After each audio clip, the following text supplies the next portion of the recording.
खाडे यांच्यावर जीवघेणा हल्ला झाला। बीड जिल्ह्याच्या सीमेलगत मांदळीजवळ ही घटना घडली। यात राम खाडे गंभीर जखमी झाले, त्यांच्यावर खासगी रुग्णालयात उपचार सुरू आहेत। आम्ही ज्यावेळेस तिथून बाहेर निघालो केच जे गाडीत बसताना ते किशोर मुळे म्हणून त्यांचा अटॅक झाला। ते आरडायला लागल्याच्या नंतर तोवर माझ्यावर अटॅक झाला आणि तोपर्यंत मग आम्हाला हालत म्हणजे रॉड, पोकरी आणि पिस्टन असे त्यांच्याकडे हत्यार होते। किती लोक आलेले होते? ओळखीतले कोणी होतं का काय? नाही, ओळखीचं कुणीही नव्हतं, पूर्ण चेहरे बंद होते आणि 10 ते 12 लोक होते सगळेजण। आमदार सुरेश धस राम खाडेंवर हल्ला घडवून आणतात अशी टीका, असा आरोप राम खाडेंच्या पत्नींनी केलेला आहे। आपण पाहूया।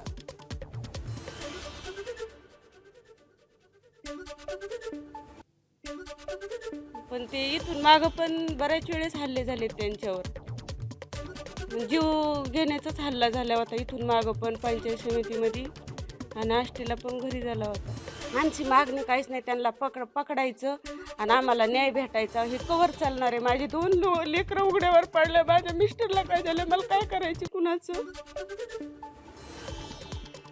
राम खाडेंवरील हल्ल्याशी आपला काही संबंध नसल्याची प्रतिक्रिया, तसं स्पष्टीकरण सुरेश धस यांनी दिलं। कोण घोटाळे बाहेर काढतो, कोणाचे घोटाळे बाहेर पाडतो याच्याशी माझा काही संबंध नाही। व्यक्तिगत माझ्यावरती खूप मोठे आरोप हे जे आहेत, मवियाचं सरकार असताना या लोकांनी केलं होतं, त्याची रीतसर चौकशा झाल्या, त्याच्यानंतर ACBची सुद्धा चौकशी झाली, हायकोर्टाने सुद्धा ते ॲक्सेप्ट केलं की त्याच्यामध्ये माझा कुठं काही संबंध नाही। पण त्यावेळेस मी कोणाला काही बोललो नाही, आता काय संबंध आला कुणाचा? राम खाडे गेल्या अनेक वर्षांपासून शासनातील भ्रष्टाचार आणि घोटाळ्यांचा पर्दाफाश करतायत। मध्यंतरी त्यांनी आष्टी तालुक्यात विविध देवस्थान इनाम जमिनी घोटाळा बाहेर काढला होता, त्यामुळे त्यांच्या कुटुंबियांच्या जीविताला धोका आहे, म्हणून आपणच मुख्यमंत्र्यांकडे खाड्यांना सुरक्षा पुरवण्यात यावी अशी पत्राद्वारे मागणी केली होती। मात्र आता गांभीर्याने लक्ष देत आरोपींना तात्काळ अटक करून त्यांना कठोरात कठोर शिक्षा द्यावी, असं जयंत पाटलांनी म्हटलंय। राम खाडेंवर हल्ला करणाऱ्यांना पकडलं पाहिजे, खासदार बजरंग सोनावणेंनी अशी मागणी केली। या संदर्भात मुख्यमंत्र्यांशी बोलणार असल्याचं सोनावणे म्हणाले।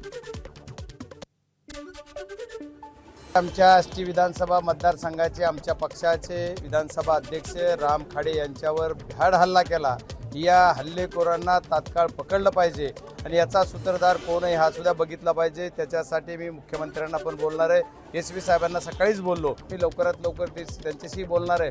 सर्व माहिती घेऊन जी काय कारवाई पाहिजे ती कारवाई त्या भ्याड हल्ला करण्यावर झाली पाहिजे आणि जे कोणी याच्या पाठीमागे याला सुद्धा पकडलं पाहिजे। मुंबईतील डॉक्टर गौरी पालवे आत्महत्या प्रकरणातील आरोपी अनंत गर्जेच्या पोलीस कोठडीत वाढ झाली। अनंत गर्जेला 2 डिसेंबरपर्यंत पोलीस कोठडी देण्यात आली आहे। वरळी पोलिसांना गर्जेच्या मोबाईलमध्ये काही रेकॉर्डिंग मिळाल्या, तसंच गौरी पालवेंच्या अंगावर देखील जखमा होत्या, त्या अनुषंगानं तपास करायचा असल्याचं पोलिसांनी कोर्टाला सांगितलं। माजी मंत्री अनिल देशमुखांच्या विरोधातील कथित भ्रष्टाचार प्रकरणी विशेष न्यायालयानं CBIवर ताशेरे ओढले। या प्रकरणी अद्याप विशेष सरकारी वकिलांची नियुक्ती न केल्यानं न्यायालयानं कान उघडणी केली। सरकारी वकिलांची नियुक्ती न झाल्यानं आरोप निश्चिती देखील रखडली, तर पुढील तारखेपर्यंत आरोपांची निश्चिती न झाल्यास योग्य ते आदेश देऊ असा इशारा न्यायालयानं CBIला दिला। बीडमधील सरपंच संतोष देशमुख हत्येप्रकरणी पुढील सुनावणी 12 डिसेंबरला होणार आहे। एवढे दिवस उलटले तरी कृष्णा आंधळेला अटक का होत नाही, असा सवाल आजच्या सुनावणीत कोर्टानं विचारला। मुंबईत मराठी-अमराठीवाद पुन्हा पेटण्याची चिन्हे आहेत। भाजपला मराठीचा द्वेष किती आहे हे मुंबई भाजप अध्यक्ष अमित साटम यांच्या कार्यालयावर इंग्रजीत असलेल्या पाटीवरून स्पष्ट होता, असा आरोप मराठी एकीकरण समितीचे गोवर्धन देशमुख यांनी केला। या संदर्भात महापालिकेकडे औपचारिक तक्रार देखील दाखल करण्यात आलेली आहे। नाशिकच्या मालेगावातील डोंगराळीतील चिमुकलीवरील अत्याचार प्रकरणी नागरिकांनी मुंबई-आग्रा महामार्गावर टेहरे चौफुलीवर रास्ता रोको आंदोलन केलं। आज झालेल्या सुनावणीत आरोपीच्या पोलीस कोठडीत 1 डिसेंबरपर्यंत वाढ करण्यात आली, तर आरोपीला फाशीची शिक्षा द्यावी या मागणीसाठी गावकऱ्यांनी हे आंदोलन केलं। मालेगाव अत्याचार प्रकरणी आरोपीला फाशीची शिक्षा व्हावी यासाठी आंदोलन करणाऱ्यांना पोलिसांनी अडवलं, तर पोलिसांनी आंदोलकांची धरपकड देखील केली। नाशिकच्या मालेगावात रास्ता रोको आंदोलन करणाऱ्या आविष्कार भोसेंचा आंदोलकांना पोलिसांनी ताब्यात घेतलं। डोंगराळीतील अत्याचार प्रकरणी हे आंदोलन करण्यात आलं होतं। पुण्याच्या हिंजवडीत 20 लहान मुलांना अंगणवाडीत कोंडून ठेवल्याचा धक्कादायक प्रकार समोर आलाय. एबीपी माझाच्या हाती लागलेल्या व्हिडिओत ही मुलं अक्षरशः रडणं, त्यांचं आक्रोश हा ऐकू येतोय. हे पाहून पालकांनी देखील चांगला संताप व्यक्त केला. हिंजवडीतील अंगणवाडी क्रमांक 3च्या सेविका सविता शिंदे आणि मदतनीस शिल्पा साखरेंनी हे कृत्य केलं. ग्रामपंचायतीत एका माजी सरपंचानं बैठकीला बोलावलं म्हणून आम्ही मुलांना आत ठेवून अंगणवाडीला कुलूप लावला असा खुलासा या दोघींनी केला. अभिनेता सलमान खानच्या घरावरील गोळीबाराप्रकरणी 5 आरोपींवर आरोप निश्चित करण्यात आलेत. मुंबईतील विशेष मकोका न्यायालयानं आरोप निश्चित केलेत. न्यायाधीश महेश जाधव यांनी विकी कुमार गुप्ता, सागर कुमार पाल, सोनू कुमार बिश्नोई, रफिक सदार चौधरी आणि हरपाल सिंग यांच्या विरोधात आरोप ठरवले. मात्र सर्वांनी स्वतःला निर्दोष असल्याचं सांगितलंय. मुंबईच्या बोरिवली पूर्वेत कृष्णानगर परिसरात भाजप आणि ठाकरे सेनेच्या कार्यकर्त्यांमध्ये वाद झाला. काजूपाडा पोलीस चौकी परिसरात ठाकरे सेनेच्या शाखा प्रमुखाचा पाण्याचा टँकर उभा असलेल्या वाहतूक कोंडी होत असल्याची तक्रार भाजपच्या गणेश खांडकरांनी केली. मात्र कारवाई न झाल्यानं खांडकरांनी स्वतः टँकर काढण्यासाठी गेले असता ठाकरेंचे कार्यकर्ते त्यांच्यावर धावून गेले. छत्रपती संभाजीनगरमध्ये किरकोळ कारणावरून टोळक्याकडून तरुणाला मारहाण करण्यात आली. पेट्रोल पंपावर तरुणाला मारहाण झाली. सुमित थोरात असं मारहाण झालेल्या तरुणाचं नाव असून यातला व्हिडिओ समोर आलाय. गोंडी रेल्वे स्थानकात एका महिलेनं एका मुलाच्या कांचिलात लगावली. मुलगा अश्लील चाळे करत होता असा महिलेचा आरोप आहे. गोंडी रेल्वे स्थानकातील व्हिडिओ सोशल मीडियावर तुफान व्हायरल होतो आहे.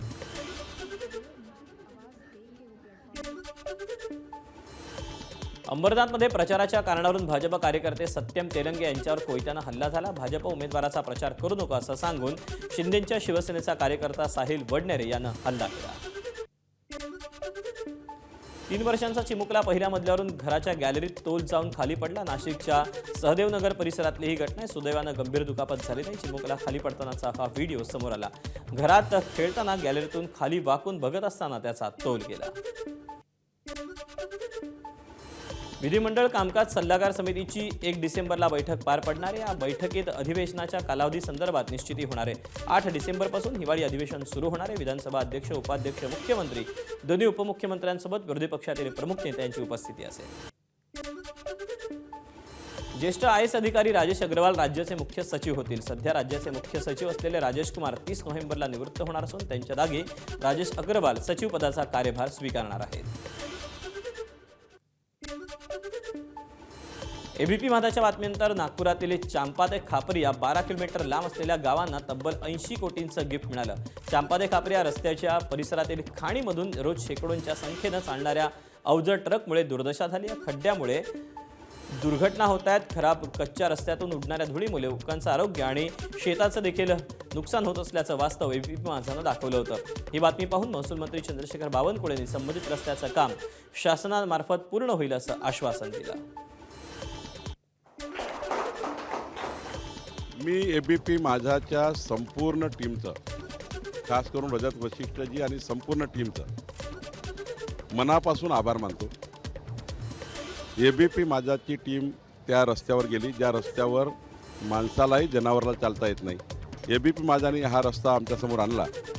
मी एबीपी माझाने केलेल्या उत्कृष्ट कार्याचं अभिनंदन करतो. आम्ही तिकडून बसने येत होतो. एकदा बस तिथे उलटली पण होती. खड्डे बहुत मोठे खड्डे होते. आम्हाला बहुत फायदा होईल. सगळ्या इथून जानेवारीत सगळ्यांनाच फायदा होईल.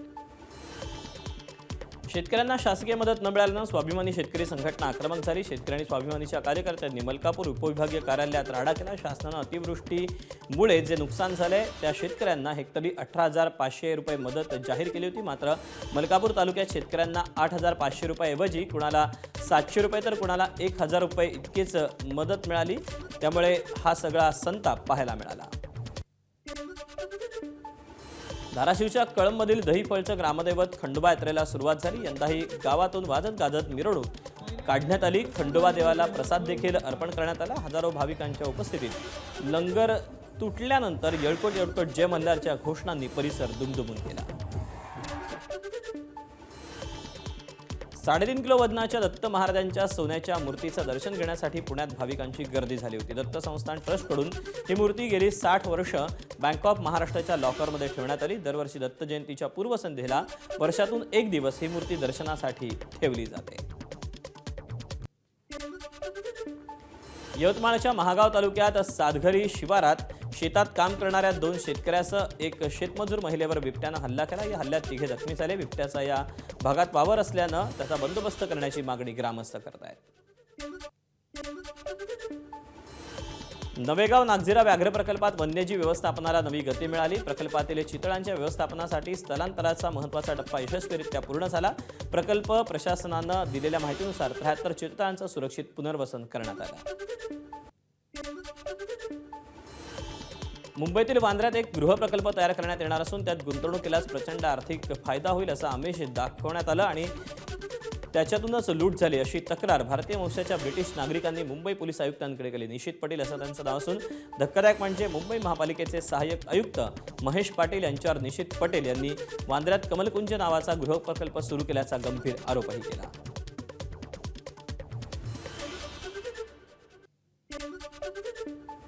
Joint Commissioner of Police, Additional Commissioner, DCP, retired High Court Judge, celebrity, BMC officer के पास से महेश पाटिल ने 80 करोड़ फ्लैट में इन्वेस्टमेंट करवाया, ब्लैक में, जिसमें DCP ने 15.5 किलो सोना 1 करोड़ 89 लाख कैश में इन्वेस्ट किया. महेश पाटिल के कहने पे मैं जाके पार्ट पेमेंट कलेक्ट करके महेश पाटिल को दे देता था. महेश पाटिल वो पैसे से क्या करता था मेरे को कुछ पता नहीं है. निशित पटेल यांनी पोलिसात महेश पाटील यांची तक्रार केल्यानंतर त्यांना मारहाण केल्याचा आरोप करण्यात आला. महेश पाटील यांनी काही बाउन्सरच्या माध्यमातून कार्यालयात बांधून मारहाण केल्याचा आरोप निशित पटेल यांनी केला. तसंच बंदुकीचा धाक दाखवून मारण्याची धमकी दिल्याचा आरोप देखील नितेश पटेल यांनी केला. 60 कोटींची खंडणी मागितल्याचा आरोपही निशित पटेल यांनी केला आहे.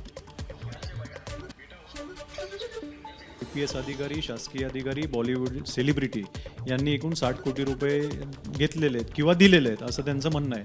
माझं याबाबत स्पष्टीकरण असं आहे की अशा कुठल्याही प्रकारचे बॉलिवूड अधिकारी, शासकीय अधिकारी किंवा कुठलेही IPS अधिकारी यांनी माझ्या समक्ष किंवा मला माहीत असणाऱ्या अशा कुठल्याही अधिकाऱ्यांनी त्यांच्याकडे इन्व्हेस्टमेंट केलेली नाही आहे. माझ्या अपरोक्ष कुठल्या ह्या गोष्टी झाल्या असतील तर त्याच्याबद्दल मी भाष्य करू शकत नाही आहे. परंतु असे कुठलेही तांत्रिक किंवा कायदेशीर पुरावे निशित पटेल यांच्याकडे असतील तर त्यांनी ते तपास यंत्रणाला सादर करावेत अशी मी त्यांना विनंती करतो.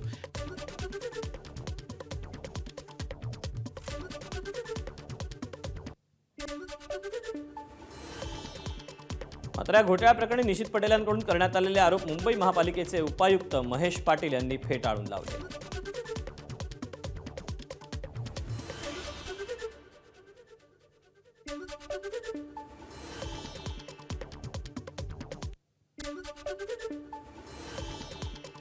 भाजपचे राष्ट्रीय अध्यक्ष JP नड्डांच्या निवासस्थानी डिनर पार्टीचं आयोजन करण्यात आलं. बिहार निवडणुकीसाठी प्रचाराची धुरा सांभाळणारे सर्व नेते यावेळी उपस्थित होते. अमित शहांनी मिशन बंगालचा यावेळी नारा दिला होता. रेल्वेच्या AC डब्यात मोबाईल आणि लॅपटॉप चार्जरसाठी वापरलेल्या प्लगचा वापर करून केटलमध्ये मॅगी तयार केल्याचा व्हिडिओ व्हायरल झाला होता. या महिलेवर रेल्वे प्रशासनानं कारवाई केली. या महिलेनं आता सोशल मीडियावर रील शेअर करत दिलगिरी व्यक्त केली. अशी चूक पुन्हा होणार नाही असं देखील या महिलेनं म्हटलं आहे.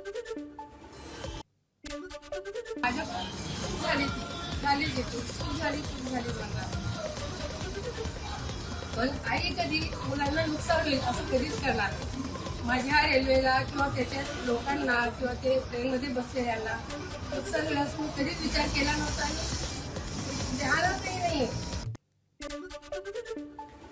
उत्तर प्रदेशातील प्रयागराजमध्ये पारंपरिक समाजाला एका नवीन पद्धतीनं आव्हान देत एक लग्न झालं. वराच्या ऐवजी वधू तिच्या सासरी लग्नाची वरात घेऊन आली. संगीत, DJ आणि शेकडो लोकांच्या उपस्थितीत ही वरात सासरच्या दारात पोहोचली. रस्त्यावरून जात असताना पाहण्यासाठी लोकांची गर्दी जमली आणि हे दृश्य चर्चेचा विषय ठरलं.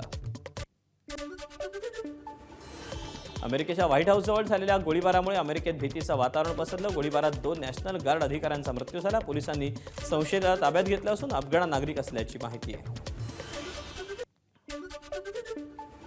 हाँगकाँगच्या ताइपोमधील रहिवासी इमारतीला भीषण आग लागली होती. आगीत 55 जणांचा होरपळून मृत्यू झाला तर 300 जण बेपत्ता आहेत. 700 जणांना सुरक्षित ठिकाणी हलवण्यात आलं. श्रीनगरमध्ये कमाल तापमान 13.6 अंशांवर पोहोचले तर किमान तापमान उणे 4.4 अंश झालेले आहे. दल सरोवरातील व्हिडिओ देखील समोर आला आहे.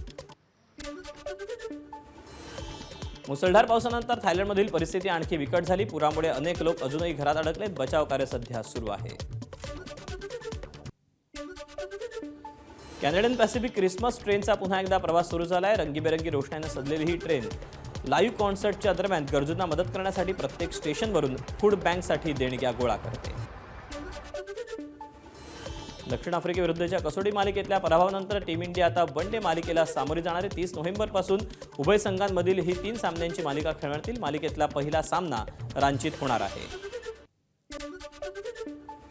वुमन्स प्रीमियर लीगच्या आगामी मोसमासाठी मेगा ॲक्शन सुरू आहे. या ऑक्शनमध्ये विश्वविजेत्या भारतीय संघातील खेळाडूंवर विक्रमी बोली लावण्याचा अंदाज आहे. आतापर्यंत झालेल्या लिलाव प्रक्रियेत न्यूझीलंडचे अष्टपैलू एमिली कर आणि भारताचे अष्टपैलू दीप्ती शर्मा यांना 3 कोटींपेक्षा जास्त बोली लागली.